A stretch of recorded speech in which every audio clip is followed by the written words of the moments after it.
Hi there, welcome back once again. So ഈ ഒരു lecture മുതൽ നമ്മൾ പഠിക്കാൻ പോകുന്നത് ജാവാ സ്ക്രിപ്റ്റിനെ കുറിച്ചിട്ടാണ്. ഓക്കെ, ജാവാ സ്ക്രിപ്റ്റ് എന്ന് പറഞ്ഞു കഴിഞ്ഞാൽ ഭയങ്കര ഇമ്പോർട്ടന്റ് ആയിട്ടുള്ള ഒരു സെക്ഷനാണ്. നമ്മളൊരു വെബ്സൈറ്റിന്റെ ബാക്ക് എൻഡ് ഡിസൈൻ ചെയ്യണമെങ്കിൽ നമുക്ക് ഒരുപാട് ടെക്നോളജീസ് അവൈലബിൾ ആണ്. അതിലെങ്കിലും മോസ്റ്റ് കോമൺലി യൂസ്ഡും അതുപോലെ തന്നെ ബ്രൗസർ സപ്പോർട്ട് ഉള്ളതും ജാവാ സ്ക്രിപ്റ്റിനാണ്. ഓക്കെ, ജാവാ സ്ക്രിപ്റ്റിന്റെ ഏറ്റവും വലിയ പ്രത്യേകത എന്താണെന്ന് വെച്ച് കഴിഞ്ഞാൽ ജാവാ സ്ക്രിപ്റ്റ് കുറച്ചും കൂടെ യൂസർ ഫ്രണ്ട്ലി ആണ്. അതുപോലെ തന്നെ വെബ്സൈറ്റിന് ഒരു ഒരു ലൈഫ് കൊടുക്കാനായിട്ടാണ് ജാവാ സ്ക്രിപ്റ്റ് നമ്മൾ ഉപയോഗിക്കുന്നത്. നമുക്ക് CSS വെച്ച് ഒരുവിധം ട്രാൻസാക്ഷൻസും കാര്യങ്ങളും ഒക്കെ നമുക്ക് കൊടുക്കാൻ പറ്റും. എങ്കിലും ജാവാ സ്ക്രിപ്റ്റ് എന്ന് പറഞ്ഞാൽ ഒരു ഡൈനാമിക് ആയിട്ടുള്ള വെബ്സൈറ്റ് ക്രിയേറ്റ് ചെയ്യാനായിട്ട്, അതായത് നമ്മൾ സാധാരണ ഒരു ഹ്യൂമൻ ബോഡിയിൽ വെച്ച് പറയുകയാണെങ്കിൽ HTML എന്ന് വെച്ച് കഴിഞ്ഞാൽ സ്കെലട്ടൺ ആണ്. അതുപോലെ CSS അതായത് നമ്മുടെ വിഷ്വൽ സ്റ്റൈലാണ്, അതായത് കണ്ണ് മൂക്ക് അതുപോലെ വിഷ്വൽ ആയിട്ട് നമ്മൾ എന്തൊക്കെ കാണുന്നോ അതൊക്കെയാണ് CSS എന്ന് പറയുന്നത്. ഓക്കെ, ഇനി നടക്കുക ഓടുക അത്തരം കാര്യങ്ങളൊക്കെ ചെയ്യുന്നത് ജാവാ സ്ക്രിപ്റ്റ് ഉപയോഗിച്ചിട്ടാണ്. ഓക്കെ, സോ ഇതാണ് ജാവാ സ്ക്രിപ്റ്റിന്റെ പ്രത്യേകത. നമ്മൾ ഒരു വണ്ടിയുടെ കാര്യം നോക്കുവാണെങ്കിൽ വണ്ടി ഓടുന്ന പോലത്തെ ഒരു കാര്യങ്ങളൊക്കെ നമുക്ക് ചെയ്യണമെങ്കിൽ ജാവാ സ്ക്രിപ്റ്റ് വെച്ചിട്ടാണ് നമ്മൾ ചെയ്യുന്നത്. ഓക്കെ, സോ ജാവാ സ്ക്രിപ്റ്റ് എന്ന് പറഞ്ഞു കഴിഞ്ഞാൽ വെബ്സൈറ്റിന് ഒരു ലൈഫ് കൊടുക്കാനായിട്ടാണ് നമ്മൾ ഉപയോഗിക്കുന്നത്. എങ്കിൽ മാത്രമേ യൂസറിന് ഒരു ട്രൂ ഇന്ററാക്ഷൻ, അതായത് യൂസറിന് ഇൻപുട്ടോട് കൊടുക്കുക, അതുപോലെ തന്നെ സെർവറിലേക്ക് ഡാറ്റ സെൻഡ് ചെയ്യുക, ഏതെങ്കിലും ഒരു പെർട്ടിക്കുലർ കോഡ് മാത്രം സെർവറിലേക്ക് സെൻഡ് ചെയ്ത് അവിടെ മാത്രം അപ്ഡേറ്റ് ചെയ്യുക. അപ്പം അത്തരം കാര്യങ്ങളൊക്കെ നമ്മൾ ജാവാ സ്ക്രിപ്റ്റ് വെച്ചിട്ടാണ് ചെയ്യുന്നത്. ജാവാ സ്ക്രിപ്റ്റ് വെച്ചിട്ട് നമ്മൾ സാധാരണ പ്രോഗ്രാമിംഗ് ലാംഗ്വേജ് പോലെ തന്നെ ഒബ്ജക്ട് ഓറിയന്റഡ് ആയിട്ടുള്ള ഒരു പ്രോഗ്രാമിംഗ് ആണ്. ജാവ പോലെ തന്നെയാണ് ജാവാ സ്ക്രിപ്റ്റും.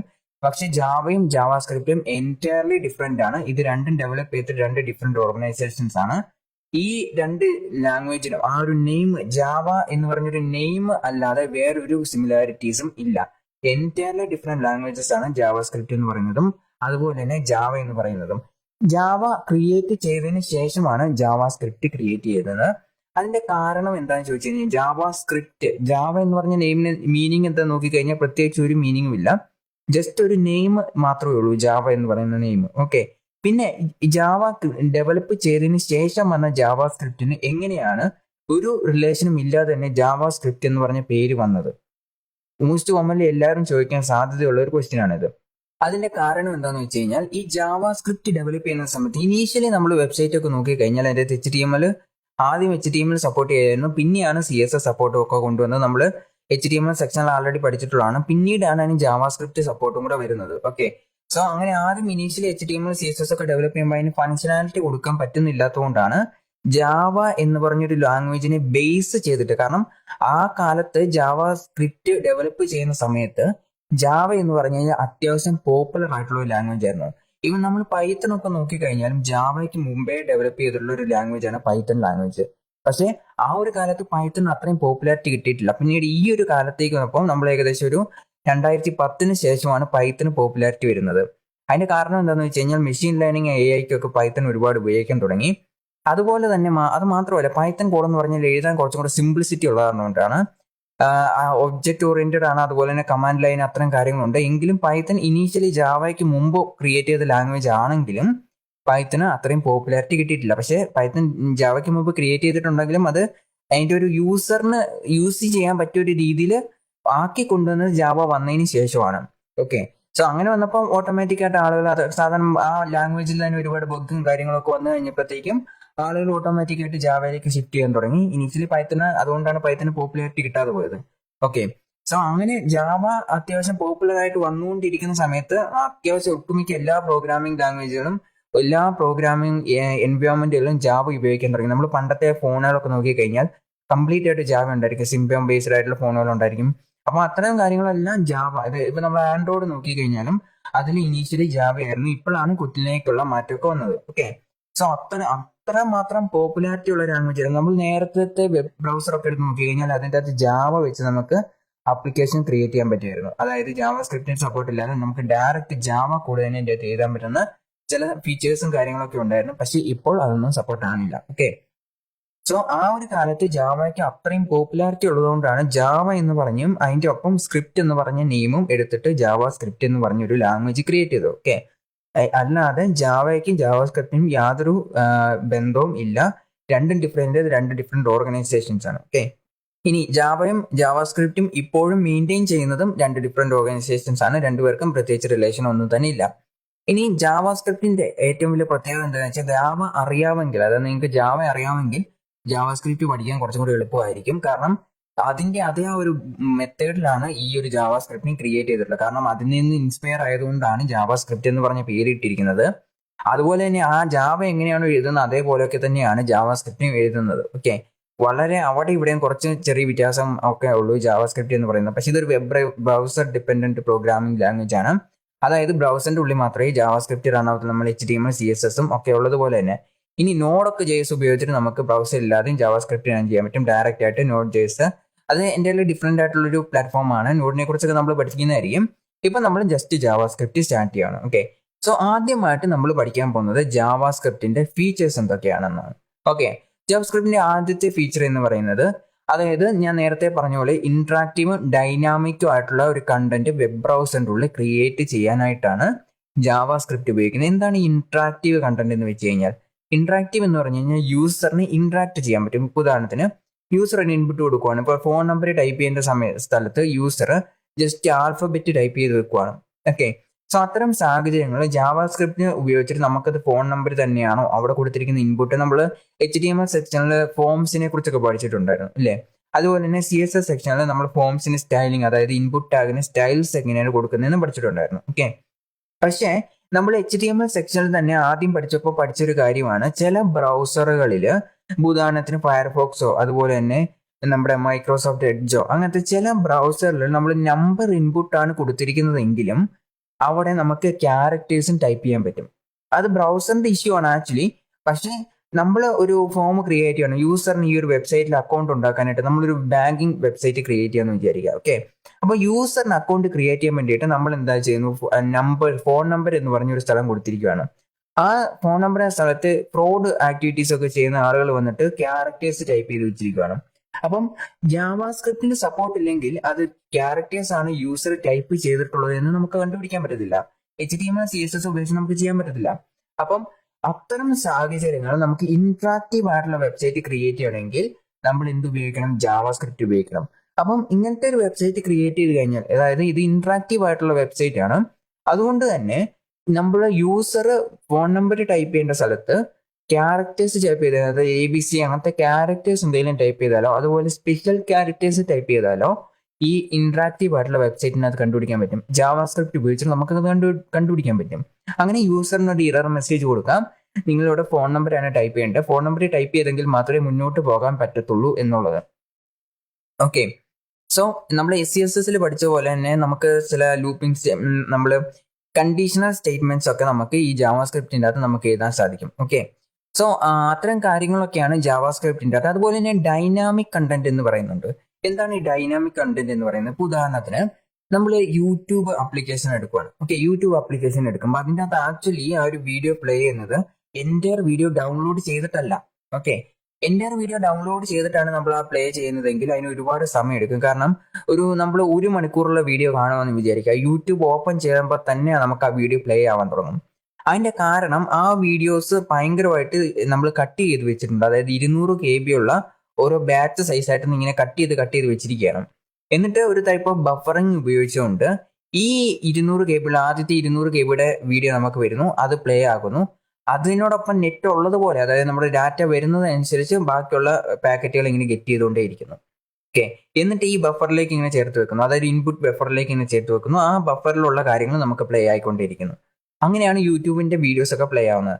അത് ഡൈനാമിക് ആയിട്ടുള്ള ഫീച്ചറാണ്. ഇനി അതുപോലെ തന്നെ നമ്മളിപ്പോൾ യൂട്യൂബിൽ സബ്സ്ക്രൈബ് ചെയ്യാന്ന് വിചാരിക്കാം, ഒരു പുതിയൊരു ചാനൽ എടുത്തിട്ട് സബ്സ്ക്രൈബ് ചെയ്യുവാന്ന് വിചാരിക്കാം, അതല്ലെങ്കിൽ നമ്മൾ കമന്റ് എഴുതുവാന്ന് വിചാരിക്കാം. ആ ഒരു പേജ് റീഫ്രഷ് ആകാതെ തന്നെ നമ്മൾ ടൈപ്പ് ചെയ്ത കമന്റ് അപ്പം തന്നെ താഴെ വരുന്നു. അതല്ലെങ്കിൽ സബ്സ്ക്രൈബ് ചെയ്യുമ്പോൾ തന്നെ, അതായത് പേജ് റീഫ്രഷ് ചെയ്യുന്നില്ല, നമ്മൾ ചുമ്മാ യൂട്യൂബ് ആപ്ലിക്കേഷൻ ആണെങ്കിലും ശരി, അതുപോലെ തന്നെ യൂട്യൂബ് വെബ്സൈറ്റ് ആണെങ്കിലും ശരി, നമ്മൾ സബ്സ്ക്രൈബ് എന്ന് വെച്ച് കഴിഞ്ഞാൽ ആ ബട്ടന്റെ കളർ അവിടെ മാറ്റി സബ്സ്ക്രൈബ്ഡ് എന്നാണ് അവിടെ മാറും. ഓക്കെ, സോ അത്തരത്തിലുള്ള ഫീച്ചേഴ്സിനെയാണ് ഡൈനാമിക് കണ്ടന്റ് എന്ന് പറയുന്നത്. അതായത് വെബ്സൈറ്റ് റീഫ്രഷ് ചെയ്യാതെ തന്നെ നമുക്ക് അതിന്റെ അകത്തുള്ള കണ്ടന്റ്സിനെ അപ്ഡേറ്റ് ചെയ്യാൻ പറ്റും. ഓക്കെ, സോ അതിനാണ് ഡൈനാമിക് കണ്ടന്റ് എന്ന് പറയുന്നത്. അങ്ങനത്തെ ഡൈനാമിക് കണ്ടന്റ് നമുക്ക് ക്രിയേറ്റ് ചെയ്യണമെങ്കിൽ നമുക്ക് ജാവാ സ്ക്രിപ്റ്റ് കൂടിയേ പറ്റത്തുള്ളൂ. HTML CSS ഉപയോഗിച്ച് നമുക്ക് ക്രിയേറ്റ് ചെയ്യാൻ സാധിക്കത്തില്ല. ഓക്കെ, സോ അത്തരത്തിലുള്ള സാധനം ഇപ്പൊ നമ്മൾ ഏത് ലൈബ്രറീസ് എടുത്തു നോക്കിയാലും, Node.js ആണെങ്കിലും ശരി, ആംഗുലർ, റിയാക്ടോ അങ്ങനത്തെ ഏത് ലൈബ്രറീസ് ആണെങ്കിലും അത് കംപ്ലീറ്റ് കോഡ് ചെയ്തിരിക്കുന്നത് എന്താണ്, ജാവാ സ്ക്രിപ്റ്റ് ഉപയോഗിച്ചിട്ടാണ്. ഓക്കെ, സോ അത്തരം സാഹചര്യങ്ങൾ നമുക്ക് ജാവാസ്ക്രിപ്റ്റ് അതിന്റെ ബാക്ക് എൻഡിൽ അതിന് ഫങ്ഷനാലിറ്റീസ് കൊടുക്കുന്നത്. പക്ഷെ റിയാക്ട് ഒക്കെ ഉണ്ടെങ്കിൽ നമുക്ക് ആ ഒരു പെർട്ടിക്കുലർ പാർട്ട് അപ്ഡേറ്റ് ചെയ്യാൻ കുറച്ചും കൂടെ എളുപ്പമായിരിക്കും. നമ്മൾ മാനുവലായിട്ട് ഒരുപാട് കോഡ് ഇരിക്കേണ്ട ആവശ്യമില്ല. ഉദാഹരണത്തിന് നമ്മൾ ബൂട്ട്സ്ട്രാപ്പ് ഒക്കെ ഉപയോഗിക്കുന്ന പോലെ തന്നെ ബൂട്ട്സ്ട്രാപ്പിൽ നമുക്ക് ബട്ടൺ ക്രിയേറ്റ് ചെയ്യണമെങ്കിൽ നമ്മൾ ബട്ടന്റെ സ്റ്റൈലും കാര്യങ്ങളൊന്നും ക്രിയേറ്റ് ചെയ്യേണ്ട, അതിൽ ജസ്റ്റ് ഒരു ക്ലാസ് നെയിം മാത്രം കൊടുത്താൽ മതി. ഓക്കെ, സോ അതുപോലെ തന്നെയാണ് ഇവിടെ നമ്മൾ റിയാക്ടിന്റെ കാര്യം. ജാവാസ്ക്രിപ്റ്റ് തന്നെയാണ് അവിടെ ഉപയോഗിച്ചിരിക്കുന്നത്. പക്ഷെ എന്താണ് ഉപയോഗിക്കുന്നത്, നമ്മൾ അതിന്റെ ബൂട്ട്സ്ട്രാപ്പ് പോലെ ആൾറെഡി ഡിഫൈൻ ചെയ്ത് വെച്ചിരിക്കുന്ന കാരണം കൊണ്ട് നമ്മൾ അത് എടുത്ത് ഉപയോഗിക്കുന്നു എന്ന് മാത്രമേ ഉള്ളൂ. ഓക്കെ, ഇനി അടുത്ത ഫീച്ചർ എന്ന് പറയുന്നത് can be used for DOM manipulation. Okay, എന്താണ് ഡോം എന്ന് പറയുന്നത്? ഞാൻ HTML സെക്ഷനിൽ തന്നെ നേരത്തെ പറഞ്ഞിട്ടുണ്ടായിരുന്നു. നമ്മൾ ഒരു വെബ് പേജ് ബ്രൗസറിന്റെ അകത്തേക്ക് ലോഡ് ചെയ്യുന്നുണ്ടെങ്കിൽ ആ ബ്രൗസറിന്റെ ബാക്ക് എൻഡിൽ ഡോം, അതായത് ഡോക്യുമെന്റ് ഒബ്ജക്ട് മോഡൽ, അതൊരു ട്രീ പോലത്തെ ഒരു മോഡലാണ്. ഇതുപോലത്തെ ഒരു മോഡൽ ക്രിയേറ്റ് ചെയ്യുന്നുണ്ട്. പ്രത്യേകിച്ചൊന്നുമില്ല. ഡോം മാനിപ്പുലേഷൻ എന്ന് പറഞ്ഞു കഴിഞ്ഞാൽ നമ്മളൊരു പേജിന്റെ അകത്തെ കണ്ടന്റ് ഡൈനാമിക് ആയിട്ട് അപ്ഡേറ്റ് ചെയ്യുന്നുണ്ടെങ്കിൽ അതിന് ഡോം മാനിപ്പുലേഷൻ എന്നാണ് പറയുന്നത്. ഓക്കെ, ഉദാഹരണത്തിന് ഇവിടെ നമ്മൾ ഒരു ഡോം മാനിപ്പുലേഷൻ എടുക്കുക. നമ്മളിപ്പോ ഉദാഹരണത്തിന് അതിന്റെ അകത്തെ ഒരു ഹെഡിങ് മാറ്റി ആ സ്ഥലത്ത് പാരഗ്രാഫ് വെക്കുക. ടാഗ് നമ്മുടെ വെബ് പേജിന്റെ അകത്തുണ്ടെന്ന് വിചാരിക്കുക. ആ ഹെഡിങ് ടാഗ് മാറ്റി ഞാനിപ്പോ പാരഗ്രാഫ് ടാഗ് ആക്കി മാറ്റുവാണ് ജാവാസ്ക്രിപ്റ്റ് ഉപയോഗിച്ചിട്ട്. ഓക്കെ, സോ ആ കാര്യങ്ങൾ അതിനെയാണ് ഡോം മാനിപ്പുലേഷൻ എന്ന് പറയുന്നത്. ഇനി അതുപോലെ തന്നെ ഹെഡിങ് ടാഗിന്റെ അകത്ത് ഹലോ വേൾഡ് ആണെങ്കിൽ നമ്മൾ ആ ഒരു കണ്ടന്റ് മാറ്റി ഹലോ വെബ്സൈറ്റോ അതല്ലെങ്കിൽ ഹലോ US അങ്ങനെ എന്തെങ്കിലും ഒരു കണ്ടന്റ് മാറ്റുന്നതിന് ഡോം മാനിപ്പുലേഷൻ എന്നാണ് പറയുന്നത്. അതായത് എക്സിസ്റ്റിംഗ് ആയിട്ടുള്ള പേജ് റൺ ചെയ്തുകൊണ്ടിരിക്കുന്ന സമയത്ത് തന്നെ, കാരണം ആ ഒരു വെബ് പേജ് റൺ ചെയ്യുമ്പോഴേ ആക്ച്വലി അതിന് ഡോം എന്ന് പറഞ്ഞൊരു മോഡൽ ക്രിയേറ്റ് ആവുള്ളൂ. അതായത് ഡോക്യുമെന്റ് ഒബ്ജക്ട് മോഡൽ. ഈ ഒരു മോഡൽ വെബ് പേജ് റൺ ആകുമ്പോഴേ ക്രിയേറ്റ് ആവത്തുള്ളൂ. അങ്ങനെ വെബ്സൈറ്റ് റൺ ചെയ്തുകൊണ്ടിരിക്കുമ്പോൾ തന്നെ അതിന്റെ അകത്തുള്ള കണ്ടന്റ് മാറ്റാൻ പറ്റുന്നതിനെയാണ് ഡോം മാനിപ്പുലേഷൻ എന്ന് പറയുന്നത്. ഓക്കെ, അത് നമ്മൾ എങ്ങനെയാണെന്ന് നമ്മൾ പ്രാക്ടിക്കലായിട്ട് പഠിക്കുമ്പോൾ നിങ്ങൾക്ക് കുറച്ചും കൂടെ ഈസി ആയിട്ട് മനസ്സിലാവും. ഇനി അടുത്ത ഫീച്ചറാണ് ഇവന്റ് ഹാൻഡ്ലിംഗ്. ഓക്കെ, പല തരത്തിലുള്ള ഇവന്റ്സ് ഉണ്ട്. എന്തിനാണ് ഈ ഇവന്റ്സ് എന്ന് പറയുന്നത്? ഇപ്പോൾ ഉദാഹരണത്തിന് നമ്മളൊരു വെബ്സൈറ്റ് എടുക്കുമ്പോൾ അതിന്റെ റൈറ്റ് ക്ലിക്ക് ചെയ്ത് കഴിയുമ്പോൾ നമുക്ക് കുറെ മെന്യൂസ് ഒക്കെ കാര്യങ്ങൾ വരും. അതുപോലെ തന്നെ നമുക്കിങ്ങനെ ക്ലിക്ക് ചെയ്ത് പിടിച്ചു കഴിഞ്ഞാൽ ക്ലിക്ക് ചെയ്തിട്ട് ഡ്രാഗ് ചെയ്യുന്ന സമയത്ത് നമുക്ക് എന്ത് വരും? സെലക്ഷൻ വരും. ഓക്കെ, ചില വെബ്സൈറ്റുകൾ നമുക്ക് സെലക്ട് ചെയ്യാൻ പറ്റത്തില്ല. ഓക്കെ, സോ ഇങ്ങനെ സെലക്ട് ചെയ്യുന്നത്, മൗസ് റൈറ്റ് ക്ലിക്ക് ചെയ്യുന്നത്, ലെഫ്റ്റ് ക്ലിക്ക് ചെയ്യുന്നത്, അതുപോലെ തന്നെ സ്ക്രോൾ ചെയ്യുന്നത്, മുകളിലേക്കും താഴേക്ക് നമ്മൾ സ്ക്രോൾ ചെയ്യുന്നത്, അതെല്ലാം ഇവന്റ്സ് ആണ്. ഓക്കെ, ഇവന്റ്സ് എന്ന് പറഞ്ഞു കഴിഞ്ഞാൽ നമ്മൾ എന്തെങ്കിലും ഒരു ടാസ്ക് ചെയ്യുന്നതിനാണ് ഇവന്റ്സ് എന്ന് പറയുന്നത്. അതുപോലെ തന്നെ കീബോർഡിൽ നമ്മളെങ്കിലും ബട്ടൺ ക്ലിക്ക് ചെയ്യുന്ന ഏത് ബട്ടൺ ക്ലിക്ക് ചെയ്താലും അതിന് ഇവന്റ് എന്നാണ് പറയുന്നത്.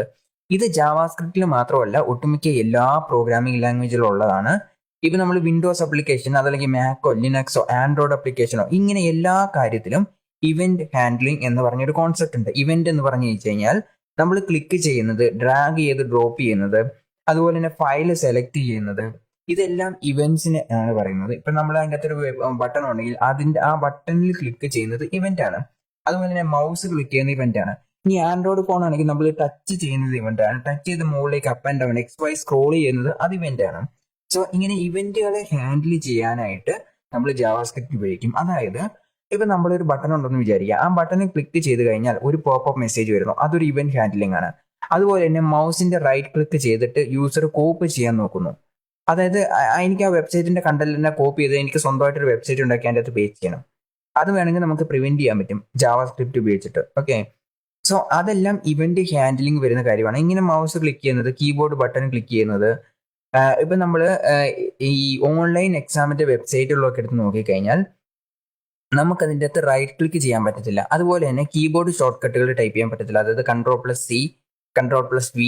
ഈ കീബോർഡ് ഷോർട്ട് കട്ട് എന്തിനാണ്? കോപ്പി ചെയ്യാനും പേസ്റ്റ് ചെയ്യാനായിട്ട് ഉപയോഗിക്കുന്ന ഷോർട്ട് കട്ടാണ്. അപ്പം ഒരാൾക്ക് ഇങ്ങനെ ക്വസ്റ്റ്യൻ കൊടുക്കുകയാണ്. ക്വസ്റ്റ്യൻ യൂസർ എന്ത് ചെയ്യുന്നു? നേരെ കോപ്പി ചെയ്യുന്നു. കോപ്പി ചെയ്തിട്ട് ChatGPTയിലോ എവിടെയെങ്കിലും കൊണ്ട് പേസ്റ്റ് ചെയ്യുന്നു, ആൻസർ വരുന്നു, Ctrl+V അടിക്കുന്നു. കോപ്പി പേസ്റ്റിംഗ് ആണ്. അപ്പം സാധാരണ ഓൺലൈൻ എക്സാമുകൾ താഴെ ഇങ്ങനെ ടൈമിംഗ് വെച്ചിട്ട് കോപ്പിയും പേസ്റ്റിങ്ങും അത് അവർ പ്രിവെന്റ് ചെയ്യും. അത് ജാവാസ്ക്രിപ്റ്റ് ഉപയോഗിച്ചിട്ടാണ്. അങ്ങനെ കോപ്പിയും പേസ്റ്റിംഗ് പ്രിവെന്റ് ചെയ്ത് കഴിഞ്ഞാൽ യൂസറിന് ഈ ക്വസ്റ്റ്യൻ ChatGPTയിൽ കൊണ്ട് ടൈപ്പ് ചെയ്യാനുള്ള സമയം ഉണ്ടാവില്ല. ക്വസ്റ്റ്യൻ വായിച്ചു നോക്കി നമുക്ക് കൊടുത്തിരിക്കുന്ന ഓപ്ഷനിൽ ടിക്ക് ചെയ്യാൻ മാത്രമുള്ള സമയം ഉണ്ടായിരിക്കത്തുള്ളൂ. അപ്പം അങ്ങനെ ഓരോന്നോ കോപ്പി പേസ്റ്റ് ചെയ്യുകയാണെങ്കിൽ പെട്ടെന്ന് നമുക്ക് ആൻസർ കിട്ടും. പക്ഷേ അത് പ്രിവെന്റ് ചെയ്ത് കഴിഞ്ഞാൽ യൂസറിന് അത് വായിച്ചു നോക്കി തന്നെ ആൻസർ എഴുതേണ്ടി വരും. പിന്നെ ടൈപ്പ് ചെയ്ത് ആൻസർ എടുക്കാൻ നോക്കി കഴിഞ്ഞാൽ അതിന്റെ സമയത്തിനുള്ളിൽ തന്നെ എക്സാം കഴിഞ്ഞിട്ടുണ്ടായിരിക്കും, ഡിസ്ക്വാളിഫൈ ആകും. അപ്പം അങ്ങനത്തെ ഫീച്ചേഴ്സ് ഒക്കെ നമ്മൾ കൊണ്ടുവരുന്നത് ജാവാസ്ക്രിപ്റ്റ് ഉപയോഗിച്ചിട്ടാണ്. കോപ്പി ചെയ്യാൻ പറ്റത്തില്ല, പേസ്റ്റ് ചെയ്യാൻ പറ്റില്ല, അതുപോലെ കണ്ടന്റ് സെലക്ട് ചെയ്യാൻ പറ്റാതിരിക്കുക, അങ്ങനെയുള്ള കാര്യങ്ങളൊക്കെ ഹൈലി സെക്യൂർ ആയിട്ടുള്ള വെബ്സൈറ്റിൽ ഉണ്ടായിരിക്കും. ആ കാര്യങ്ങളെല്ലാം കൊണ്ടുവരുന്നത് ജാവാസ്ക്രിപ്റ്റ് ഉപയോഗിച്ചിട്ടാണ്.